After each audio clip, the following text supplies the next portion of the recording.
रहीम अस्सलाम वालेकुम। लो जी बच्चों, ये चैप्टर नंबर 7 शुरू करने लगे हैं और इसमें है जी आदाद के जमी और ज़रबी सिलसिले हैं बेसिकली। कैसे होते हैं, क्या चीज़ें हैं, सवाल के साथ साथ आपको समझाता हूँ। स्मार्ट सिलेबस के सवाल हैं, सारी एक्सरसाइज नहीं है।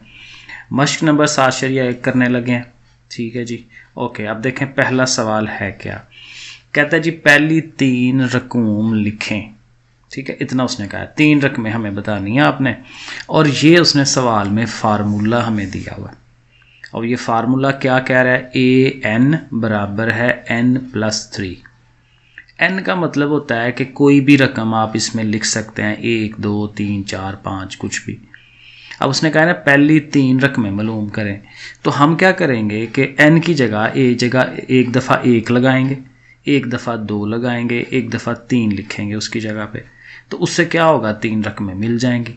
अब देखें जैसे हम इसको हल करेंगे, बहुत ही आसान चीज़ है। n की जगह हमने क्या रखना है, 1। इधर भी 1 आ जाएगा, इधर भी 1 आ जाएगा। देखें इधर n की जगह 1 आ गया, इस n की जगह पे भी 1 आ गया, आगे जमा 3 है। अब देखें 3 और 1 सिंपल जमा होंगे, जमा होके 4 हो जाएगा। तो a1 बराबर है 4। a1 का मतलब पहली रकम आ गई।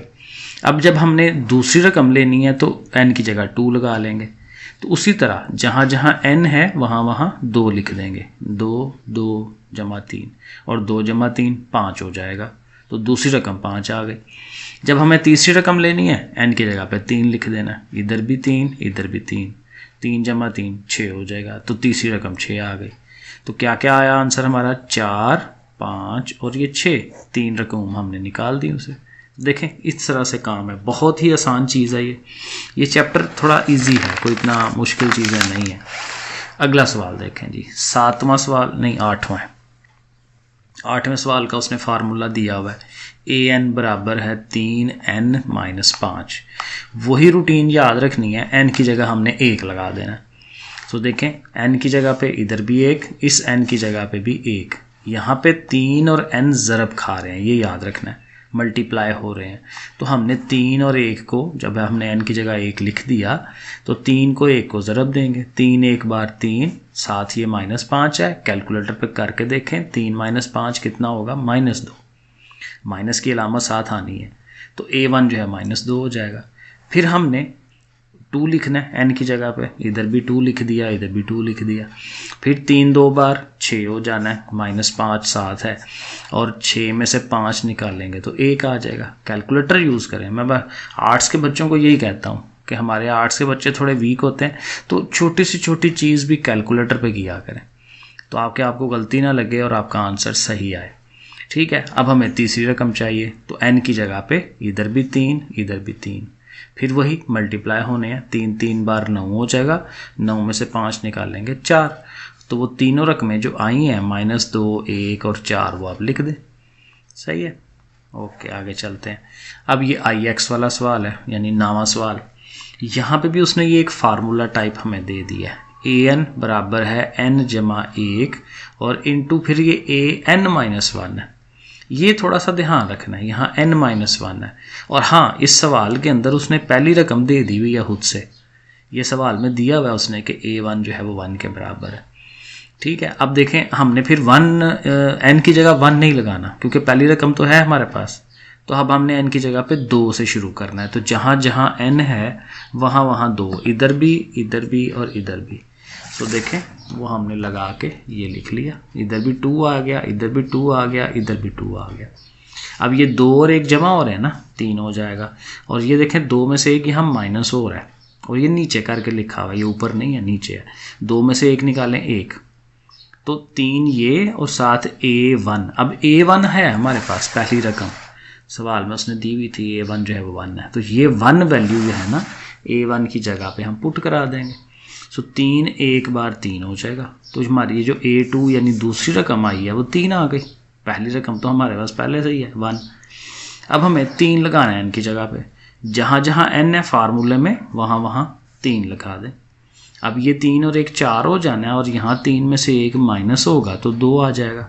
अब ये a2 है, यानी a2 का मतलब जो हमने a2 दूसरी रकम निकाली थी 3, ये हम लगाएंगे a2 की जगह पे। तो 4 और 3 अब ज़रब होंगे, 4 3 बार 12। तो पहली रकम थी हमारी 1, दूसरी हमने 3 निकाल ली, तो तीसरी जो है वो 12 निकल आई। तो ये तीनों रकमें मिल गई। ये था हमारा पहला सवाल। देखें कितना ईजी था। क्वेश्चन नंबर 2, यहाँ उसने ये कहा है निशानदही की गई रकम मालूम करें। ये उसने एक सिलसिला दिया हुआ रकमों का, 1 के बाद 3 है, फिर 12 है, फिर 60 है, और फिर आगे भी ये चलता जाता है, डॉट डॉट लगाते हैं ना, चलता जाता है। तो 7वीं रकम A7, 7वीं रकम मालूम करनी है। अब वो कैसे होगा, इसके लिए बेसिक हमें इसका ना ट्रेंड देखना होता है कि पहली से दूसरी कैसे बनी है, दूसरी से तीसरी कैसे बनी है, उससे वो कैसे बनी है। यहाँ देखें ये नज़र आ रहा है 3 को अगर हम 4 से ज़रब दे दें ना, ज़रब 4 करें तो 12 आ जाता है, 12 को ज़रब 5 करें तो 60 आ जाता है। यानी ज़रब दिला रहे हैं बेसिकली, और हर दफ़ा एक अगली रकम से ज़रब दिला रहे हैं। 3 4 बार 12 है, 12 5 बार 60 है। पहले 4 से ज़रब दी है, फिर 5 से ज़रब दी है, तो हर दफ़ा एक अगली रकम से ज़रब देनी है। अब इसको बनाएंगे कैसे, देखें पहली रकम 1 है ना, वो 1 लिख ली। अब दूसरी रकम 3 कैसे आई है कि 3 को 1 से ज़रब दिया तो फिर 3 आया। अब ऐसे इस दूसरी रकम से नहीं सही समझ आएगी, असल इसको रहने दें, ठीक है, ये पहली 2 को ना रहने दें, छोड़ दें। तीसरी रकम पे आए, क्योंकि यहाँ पे भी देखें हमें ये 12 कैसे मिल रहा था, 3 को 4 से ज़रब देने से, तो ये 12 से ना हमें सही समझ आनी है। तो ये जो तीसरी रकम बनी है ना, ठीक है, तीसरी रकम कैसे बन रही है, हमने वो जो पिछला 3 था उसको 4 से ज़रब दी है, तो 3 4 बार 12 हो जाएगा। अच्छा, अगली रकम जो 60 आई है वो किस तरह से आई है, उसको हमने वो जो 12 पिछली रकम थी उसको 5 से ज़रब दी है, तो 12 को हमने 5 से ज़रब दे ली। अब 60 है ना, तो इससे अगली रकम कैसे आएगी, क्योंकि ये देखें ये 12 5 बार था, ये 3 4 बार है, तो अब 60 को हमें 6 से ज़रब देनी है। 60 को 6 से ज़रब देंगे ना तो अगली रकम आ जाएगी। फिर वो जो रकम आएगी उसको 7 से ज़रब देंगे तो उससे अगली आ जाएगी। हर एक बढ़ाते जाना है ज़रब देने वाली रकम। तो ये चौथी रकम आई हुई ना 60 जो आई है, 1 2 3 4, ये चौथी रकम है 60। अब 5वीं हमें मालूम करनी है, तो ये देखें हम लिखेंगे कि 5वीं रकम कैसे आई है कि वो जो 60 था उसको 6 से ज़रब दे रहे हैं हम, तो 60 6 बार 360, और फिर जो 360 आया है उससे अगली रकम 6वीं रकम लेनी है, तो पहले 6 से ज़रब दी थी ना, अब 7 से ज़रब देंगे, तो 360 को 7 से ज़रब देंगे 2520, और फिर 2520 को 8 से ज़रब देंगे, एक और बढ़ा लेंगे, 8 से ज़रब दिला देंगे, तो वो 20,160 आ जाएगा। ठीक है, तो ये हमें याद रखना है कि हर दफ़ा एक अगली रकम से ज़रब देनी है, कि एक दफ़ा 6 से दी है, फिर 7 से दी है, फिर 8 से ज़रब दी है, तो इस तरह से करके ही आएगा। आगे देखते हैं 5वां पार्ट। यहाँ पे देखें पहली रकम है 1/3, अब दूसरी रकम है 2/5। अब ये इससे ये कैसे बनी है, देखें ये 1 था ना, 1 से 2 हो गया, कैसे हुआ, इस 1 में 1 जमा किया, और 3 में कितना जमा कर रहे हैं 2, यानी मतलब ये हुआ कि हर दफ़ा हमें ऊपर 1 जमा करना है, नीचे 2 जमा करना है। ऊपर 1 जमा करेंगे तो एक वो आ जाएगी अगली, और इसमें नीचे 2 जमा करेंगे तो अगली आ जाएगी। तो पहली रकम हमारी है 1/3। अब दूसरी ये 2/5 कैसे बनेगी कि इस 1 में 1 जमा किया, नीचे वाले 3 में 2 जमा किया, 1 और 1 2, 3 और 2 5, ये बन गई हमारी दूसरी रकम। अब उससे तीसरी रकम बनानी है, तो तीसरी रकम बनाने के लिए फिर वही कि ऊपर 1 जमा करना है, नीचे 2 जमा करना है, तो 2 और 1 3, 5 और 2 7, 3/7 हो गया। अब चौथी रकम पे जाएंगे, 3/4 वही जो निकला पिछला, उसमें ऊपर जमा किया 1, नीचे 2 जमा किया, तो फिर वो 3 और 1 4, 7 और 2 9, चौथी रकम 4/9। हमें चाहिए 5वीं। अब 5वीं पे पहुंच गए हम, तो ये जो 4/9 आया है उसमें भी फिर वही ऊपर जमा करना है 1 और नीचे 2 जमा करना है, तो 4 और 1 5 हो जाएगा, और 9 और 2 11, तो ये हमारी 5वीं रकम बन जाएगी 5/11। तो बेसिक चीज़ हमें देख लेना है कि उसमें हमने ऐड क्या करना है, इससे ये कैसे बन रही है, ऊपर जमा 1 करना है और नीचे जमा 2 करने हैं, हर दफ़ा 1 जमा ऊपर 2 जमा नीचे। ओके जी, अब हम आ जाते हैं तीसरे सवाल पे। तीसरे सवाल में उसने ये कहा हुआ है कि अगली 4 रकमें बताएं। ये 4 रकमें उसने दी हुई हैं और कहता है इससे अगली जो 4 हैं वो क्या होंगी। तो यहाँ पे भी हमें इनका पैटर्न देखना पड़ेगा कि अगली रकम कैसे मिल रही है। 12 से 16 कैसे बन रहा है, 4 जमा होके 12 और 4 16 होता है। 16 से 21 कैसे बन रहा है, 16 से 21 5 और जमा हो रहा है। और 21 से 27 कैसे बन रहा है, 6 जमा होने से। 21 और 6 27। तो देखें फिर इसको हम एक बना लेंगे कि 12 थी पहली, 12 में 4 जमा किया तो 16 बन जाती है अगली रकम। 16 में 5 जमा करें तो 21, 21 में 6 जमा करें तो 27। अब इस 27 से अगली रकम चाहिए, लेकिन हमें अब ये पैटर्न मिल गया है 4 5 6, तो अब क्या जमा होगा, अगला 7 जमा होगा। उस 27 में 7 जमा कर दें, 34। ये पहली रकम हमें मिल गई। अब ये 34 में एक और बढ़ाना है, 7 से अब 8 जमा करें, फिर अगली दफ़ा 9 जमा करेंगे, अगली दफ़ा 10 जमा करेंगे। ठीक है, तो 34 और 8 42 हो गया। 42 में 9 जमा किया 51, 51 में 10 जमा किया तो 61। तो ये चारों रकमें, ये नई रकमें जो हमें निकालनी है ना, ये हमारा आंसर है 34 42 51 और 61। ठीक है, उसके बाद ये आ जाए 1 3 7 15 21। अब 1 से 3 कैसे बन रहा है, इसमें 2 जमा हुआ है, 1 और 2 जमा करें तो 3 होता है। 3 में अब 3 से 7 पे गए हैं तो 3 में 4 जमा करेंगे, पहले 2 जमा हुआ है अब 4 जमा हुआ है। और 7 में फिर आगे 8 जमा होगा तो 15 बनेगा, और 15 में 16 जमा करेंगे तो 31 बनेगा। अब ये पहले 2 फिर 4 फिर 8 फिर 16, तो ये 2 का टेबल चल रहा है। ठीक है, इसको हम कह सकते हैं 2 की ताकत 1, ये 2 की ताकत 2 होता है 4, 2 की ताकत 3 है, ये 2 की ताकत 4 है। तो इसका मतलब जब 31 में आगे जमा करना है तो 2 की ताकत 5 को जमा करेंगे, फिर इस तरह 2 की ताकत 6 को। तो ये देखें मैंने इस तरह से बनाया, पहली रकम 1 है, 1 प्लस 2 की ताकत 1 जमा करेंगे 3 हो जाएगा।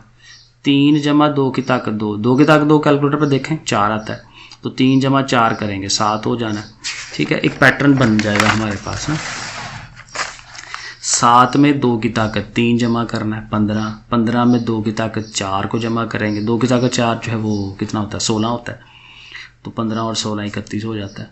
फिर अब अपनी रकमों में, क्योंकि 31 तक तो उसने दिया होगा, अब हमने 31 से आगे चलना है। अब पीछे हमने 2 की ताकत 4 जमा किया है ना, तो अब 2 की ताकत 5 जमा करेंगे, 31 जमा 2 की ताकत 5। अब 2 की ताकत 5 कैलकुलेटर पर ले लें, 32 आता है। ठीक है, 31 जमा 32 करेंगे 63 हो जाएगा। अब 63 से अगली रकम लेनी है, तो 63 जमा 2 की ताकत 6, क्योंकि पहले हमने 2 की ताकत 5 लिया, तो 2 की ताकत 5 कैलकुलेटर पर देखें, सॉरी 6 देखें, 64 आएगा। 63 जमा 64 127, फिर 127 जमा, अब 2 की पावर 6 था, अब 2 की पावर 7 हो जाएगा, वो आता है 128। तो 127 जमा 128 255, ये पीछे उसने गलत लिखा हुआ है, उसने 254 लिखा हुआ है इस आंसर में, 55 आता है, वो उसका गलत है। ठीक है, और फिर आखिरी रकम लेनी है, क्योंकि 2 के साथ 7 जमा किया था, अब 2 की ताकत 8 होगा, और वही जो 255 आया उसमें वही प्लस करा देंगे, तो 255 जमा 256 511। तो ये चारों रकमें आ गई, 63 127 255 511, उनको हम ऐसे करके लिख देंगे।